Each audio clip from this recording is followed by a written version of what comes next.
when you're exploring remote corners of Africa, looking to experience and film its incredible wildlife. You normally do this during daylight. Our cameras and human eyes don't work well in the dark, and the many things that will hurt you out here are often more active at night. And charging around with a huge spotlight seems very animal intrusive to me, really leading to captivating colour-rich footage. So when I'm solo bush camping, I believe that the dark belongs to the animals until the first hint of sunrise appears. So, this episode's going to be a little bit different. We're going to spend the entire night at Halali Waterhole from 6 in the morning. No, it'll be 6 in the evening till 8 in the morning. That's right. Instead of covering long daylight distances trying to find wildlife here in a completely tourist-free Etosha National Park, we are instead going to sit alone in the dark at a waterhole for the entire night. And by alone, I mean not inside the Land Rover, literally out in the open, exposed. The waterhole sits on a rocky hill in an otherwise vast desolate plain inside this huge wildlife sanctuary. What makes this waterhole interesting is it's on the edge of the camp, so you can sit inside the fence and look out to the waterhole. In theory you're protected, but honestly this hole's big enough in the fence an elephant could drive a tractor through them. During normal tourist times, these are mitigated with a safety in numbers approach. But for over 3 months, there was barely another tourist in the whole country, let alone any in the campsite tonight. And I imagined animals were visiting much more than usual, egged on by the silence and the possibility of fresh water from a leaking tap, for example. Nearby Namantoni had a leopard jumping the gate at night. Definitely a bit risky to expose myself like this in the dark isolation. The Landy is 80 very rocky meters away as the first point of refuge. My main fear was being pounced on by a leopard from behind, or perhaps ganged up on by a hyena clan. Suffocation or a furry gangbang, neither sounded a glamorous way to go. And was it warm enough for snakes to be out and about? Scorpions? Venomous spiders? But the potential reward of unique nighttime animal behaviour, all to myself, was too good to turn down. And I was really hoping for some nocturnal honey badgers. And being stuck alone out here for over 3 months, I'd learnt to engineer my own fun. I also quietly enjoyed the dark thought that most of my friends would be secretly quite happy to hear of my grisly demise, given how much freedom I was having, whilst they were cooped up like reluctant battery hens. So, would I survive? Would any animal show up at all?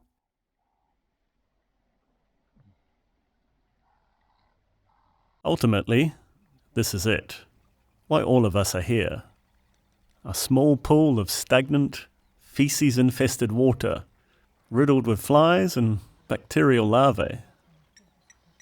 The only option for miles during the dry season. The only way to stay alive out here. Risking predator attack getting to and from it, and potential illness from drinking it.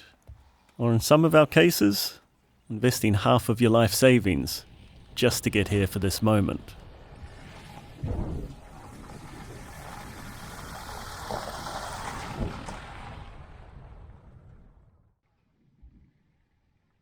At this time, it may seem a bit strange to state that Anthrax is a great thrash metal band from the 80s who produced one of my favourite albums, State of Euphoria, a fantastic blizzard of guitar riffs and strong calls for social justice. I've always loved it. The band's name comes from the disease anthrax. They chose it as it sounded suitably evil for a heavy metal band in the early 80s, and it provides a beautifully contrasting connection from the absolute chaos of their stomping live shows and the deadly bacteria itself, to the absolute quiet bliss of this Etosha waterhole. As unfortunately, anthrax is endemic in the park and on my driving playlists, with outbreaks reoccurring seasonally and on long boring drives. infecting mostly herbivores like zebras and elephants, hopefully not bored kiwis. Its highly resistant spores can persist for up to 50 years in soil and water, and animals primarily get infected by ingesting them. For example, an animal dies from anthrax, a vulture eats it, then flies to a waterhole to drink, wash off, and defecate. Vultures appear resistant to anthrax, so the spores pass through intact and end up at the waterhole, where another animal drinks or grazes, and the cycle continues. Plant eaters are more often affected, as infected soil is a major form of transmission. Luckily, despite its persistence over time in the environment, spreading the disease amongst us living humans isn't much of a real threat to us in the park if you have a fistful of metal. There is virtually no risk unless you also drink here, instead of from the clean tap in the camp. Nice and clean. Or plan on adding some waterhole dirt to your morning omelette. But spare a kind thought for those animals you do see, as they try to survive out here in these very tough desert conditions. How's that for a context setter? You thought it would be all warm, fluffy, playful animals and gorgeous sunset shots over a dramatic scenic waterhole. Instead, it's heavy metal, disease, and you'll forever be saying, "Be careful," when you see an animal drink. And that's before we even mention the tapeworms.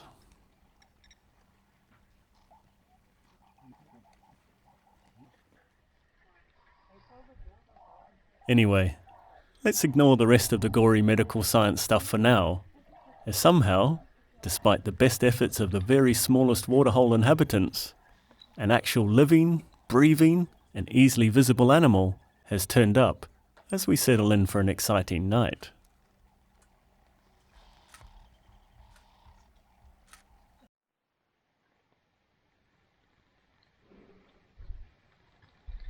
This is a black rhino. You can most easily tell by its pointy lower jaw. White rhino have a flat edge and a wide one. Black also tend to be smaller than the white. Confusingly, they are both actually grey. The name appears to come from a language mix-up. The white comes from a misunderstanding of the Afrikaans Dutch word for wide, referring to its wide bottom jaw. It seems early English-speaking settlers and hunters in South Africa reportedly misheard or mistranslated this term to white.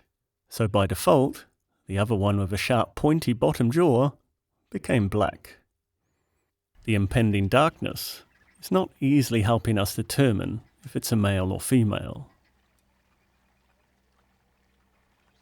On the good news front, while rhinos are susceptible to anthrax, probably gulping some down now, they have been routinely vaccinated against anthrax in Etosha for over 3 decades, which has proven to be very successful. However, they are listed as critically endangered, unfortunately. Between 1970 and 1992, the black rhino suffered a staggering 96% reduction in numbers, with total numbers dipping as low as around 2,400 due to chronic poaching for the supposed medical benefits of their horns. Currently, through a lot of dedicated hard work, that number has inched up somewhat, but large challenges remain to provide them with a suitable safe habitat and combat the poaching market. The horn itself is just compressed keratin, the exact same protein as your fingernails or hair. I am actually a huge fan of traditional Chinese medicine. It helped me a lot when I was severely electrocuted, for example. But water buffalo horn has the same properties and is the safe, legal substitute. So I guess the insistence for use of actual rhino horn is mostly status and ego driven by idiots.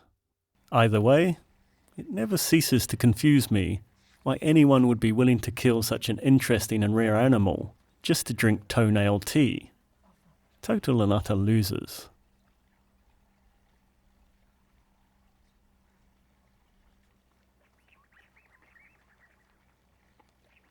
I find that understanding an animal's challenges greatly adds to being out here. What you see and hear takes on an extra dimension when you can glimpse the hidden currents flowing in the background.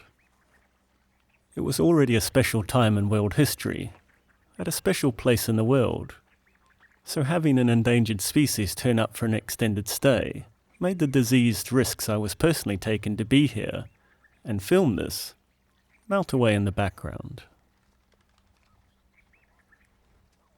It wasn't long before other thirsty guests turned up as well.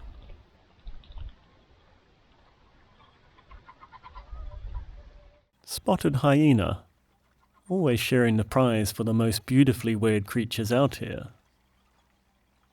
They tend to shelter from the daylight sun, saving energy to hunt under the cover of night. After a long day's sleep, they often swing by at happy hour for a drink, before setting off on what can be long treks looking for food.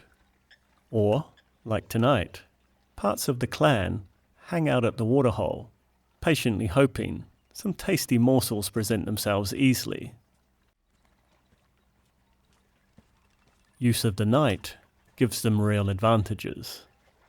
The cooler temperatures let them cover more distance, and thus there's more chance of finding enough food for the whole clan. But most crucially is their eyes. They are specially adapted to be effective for horizon scanning in low light. They can usually see much better in the dark than most of the animals they wish to hunt. So who wouldn't want to use that advantage? That said, you'll often find them out and about in the daylight too. They are hard workers.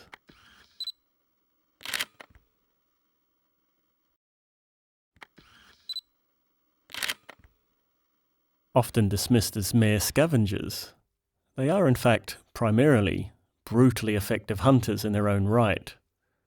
Something I'll show you in a future series, but I warn you, it's especially grisly and gruesome.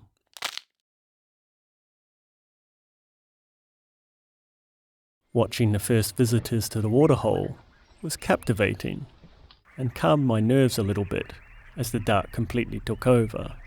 My senses of vulnerability drastically increased as the light levels plummeted into foreboding. Okay, here I am. Come and eat me.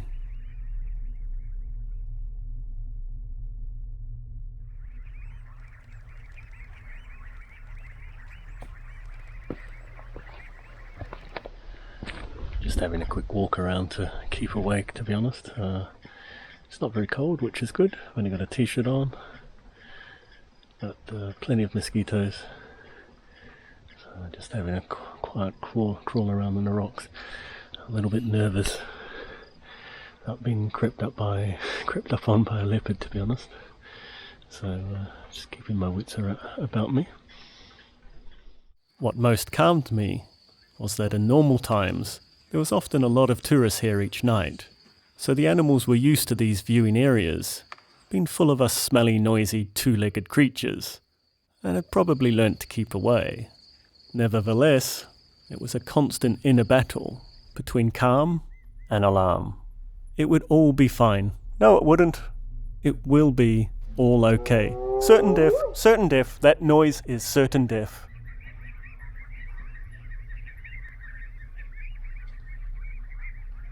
The Waterhole is lit up at night with floodlights. Otherwise you'd only see a few vague blobs moving around in whatever moonlight is available. But the animals seem habituated to them, as they have been in place for decades. They certainly provide some good insect feeding opportunities for the birds. With the harsh light, my amateur camera equipment and lack of filming knowledge made things difficult. But for me, that wasn't such a bad thing. Too often during the day, you obsess with getting great shots, and forego any time just sitting, using your eyes, soaking up the experience of being in the presence of this unique wildlife, allowing your mind to free itself, and observe with a clearer clarity. For sure, you'll have less to look back on, less false social clicks and likes, but I can guarantee you'll ultimately enjoy the experience more if you allow some time to just relax and take mental images concentrating hard to bake them into your memory forever. The ultimate camera after all.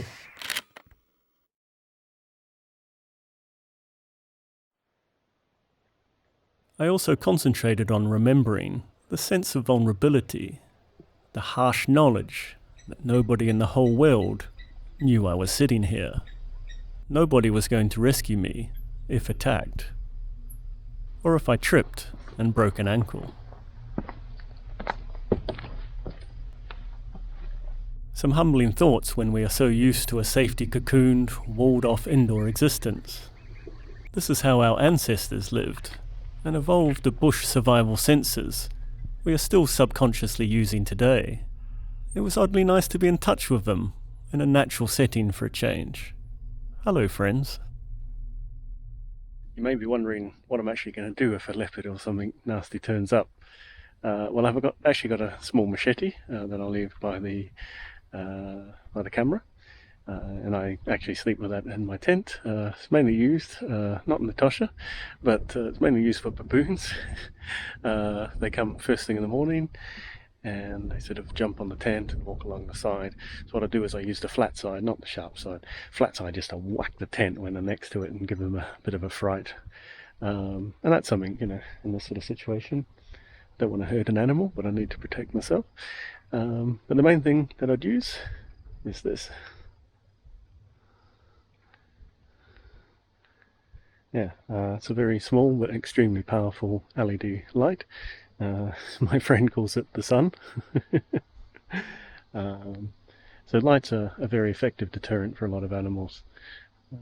But fingers crossed nothing turns up.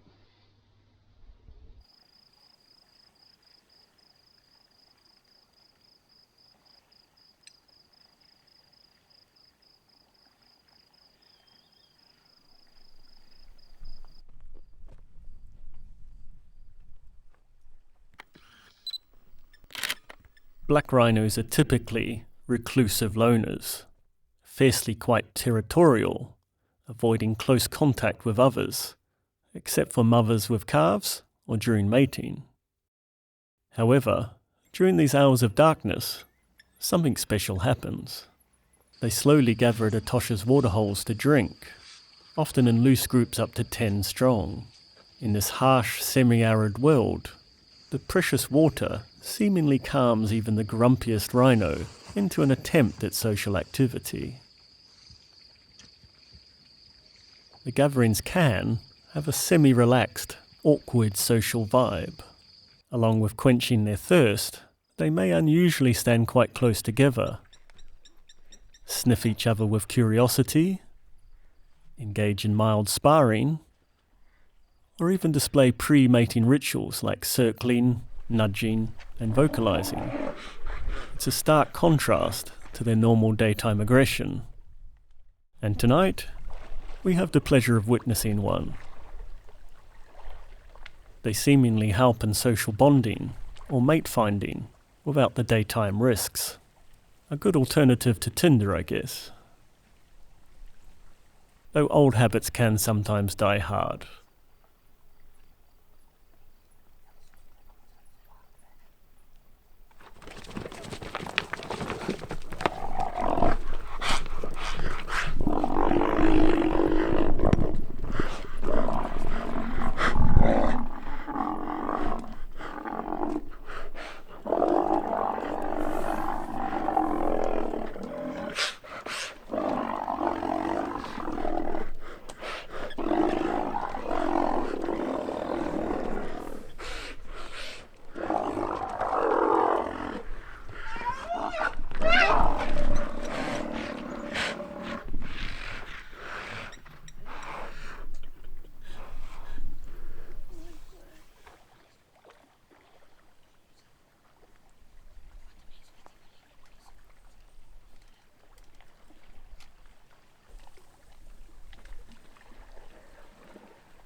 They seem happy spending many hours checking each other out, coming and going, rarely drinking, just casually socializing and jostling under the stars. Rhino's chasing the hyena. As the night wore on, an awake tiredness crept in. Midnight came and went in the anxious black.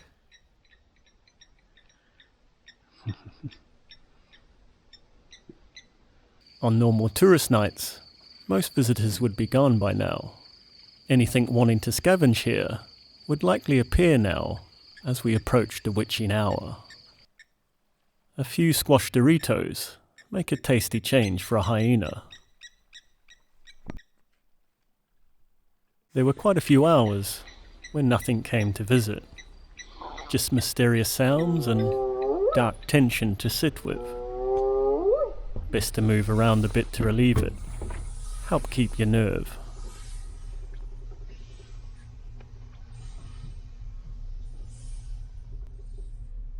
Each creek seemed to broadcast into the night and to its predators. Kiwi on the menu. Free food over here.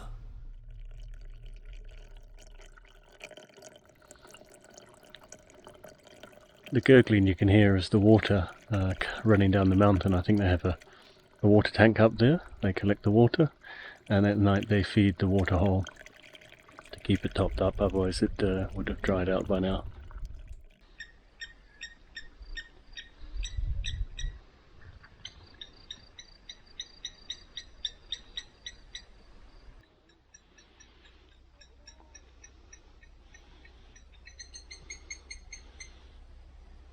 Just lying down for half an hour. No animals actually come for over an hour and a half.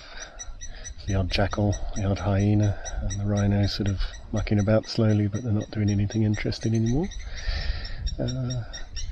Beautiful night though. Come on, something interesting.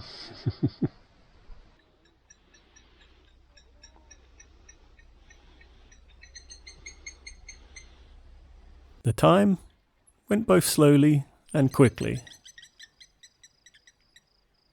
The obvious tiredness, but a course of adrenaline always ready at the slightest hint of noise. Though that's often guesswork for me, as I'm deaf in my right ear. Mostly blind, half deaf. Good luck out here. So far, it's 4:30 in the morning. Nothing's attacked me from behind, but I have to admit I'm a little bit nervous. So nothing much going on for the last 3 or 4 hours. We've just got one rhino that's just standing there. I think it must be sleeping. And a couple of hyenas that keep buzzing around.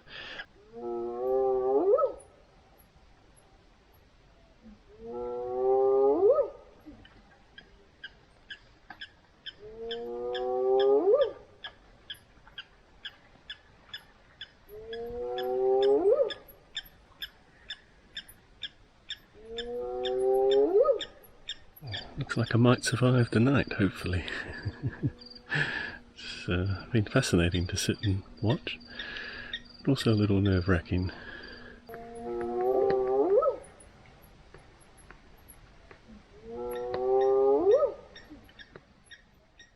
Actually just enjoying the last hour of darkness, to be honest.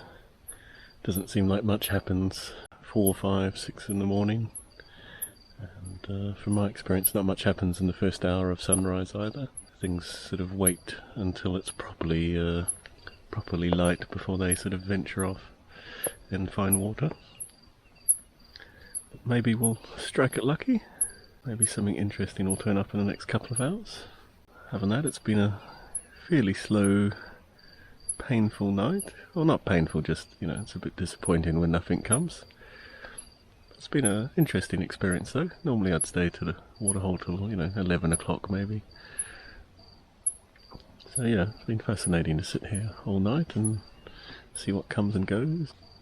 Learnt quite a lot tonight. One thing is that my chair is very noisy. Whenever I move I get a horrible creaking sound. And it's been interesting to watch the hyenas. I had hyenas for a good 4 hours coming and going and interacting and hunting. They caught a bird just down below me. Interesting to see the rhinos as well. They're fighting, their interaction. The swimming was quite interesting as well, but 2 of them got right in and covered themselves almost fully in water, including the young one. And surprising how active the birds were. I'm guessing it's the artificial light. But my goodness, those birds that make noise, chirp, chirp, chirp, chirp, chirp, that's pretty annoying. I could definitely be tempted to bring a rifle and eliminate them from the scene, if I'm honest. Waiting for the sun, really, to see if anything changes as the sun comes up. And I'm also rather looking forward to a bit of breakfast, I have to admit. Just popped down to put some thermal underwear on, and it's getting a bit cold at sort of 5 in the morning. And also grabbed my sun hat. The sun will start coming up just before 7. I'm a bit tired, so doing anything to camera is a bit useless.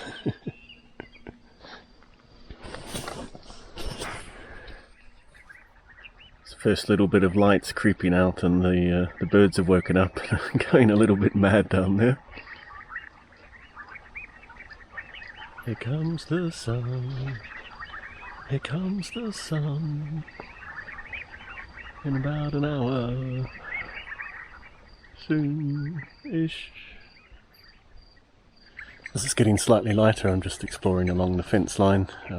It's incredibly difficult terrain.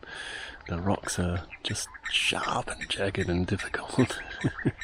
Halali's based around a few small sort of rock hills, I guess you'd say. One of the few structures, few things in Etosha that's not just flat.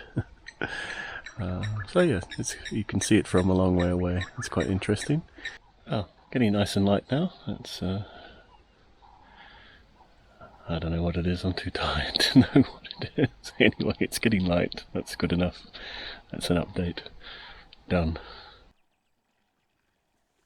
As an experience for us 2-legged freaks, I'd give Halali Waterhole a solid 8 out of 10. After all, it's open 24 hours a day. You're unusually high up in an otherwise very flat park, which feels nice and commanding. And it's a great change to see nocturnal behaviours that you'd otherwise miss out on. But a few points off for being a bit crowded, unless you can find a way to stop all other tourists travelling like I did, and for the lack of proper rain protection or shade. On a hot sunny day, these rocks really heat up and start to cook you.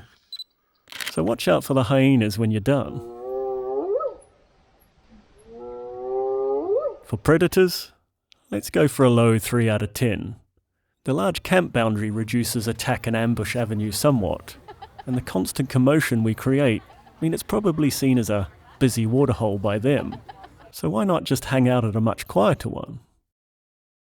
For their delicious prey, again, the camp boundary could lead to entrapment against it, and you need to listen to the constant chitter-chatterings of Sharon from Australia and Pablo from Brazil. So a 3 out of 10 also. Very early mornings tend to be refreshingly calm, quiet, and full of first sighting anticipation. Would we be in for an early morning surprise? Perhaps a leopard with a newly born cub taking its first visit to a waterhole, or a lion pride wobbling down for a drink, fat and bloodied from a fresh kill. I'd gladly settle for a few moments with a super confident honey badger. Sadly, no such luck this morning at Halali Waterhole. I couldn't afford their filming fees, I guess. It's now 8 o'clock, so that's 14 hours I spent at the Waterhole. I hope you've enjoyed my sacrifice of a night to bring you the wildlife action from Halali. So a fairly low-key ending to this episode, but that's actually the reality of much of, wildlife, nature, anything. You don't know what's going to happen. It's unpredictable. The only way to guarantee sort of seeing things is to stay a long time and just wait for your luck to turn. So from about midnight until now, almost 8 o'clock in the morning, I've had almost nothing to the Waterhole. Good experience to sit through the night and watching over your back to see what's going to jump on you. Yeah, interesting experience for me. Alright, let's crack on with the next one. Crack on we will, after a quick shower and a few hours sleep. And lo and behold, just down the road from the camp, we had a rhino sighting of a different kind. One with good light, and a special little guy to enjoy. Thanks for surviving the night and the anthrax with me. See you on the next episode.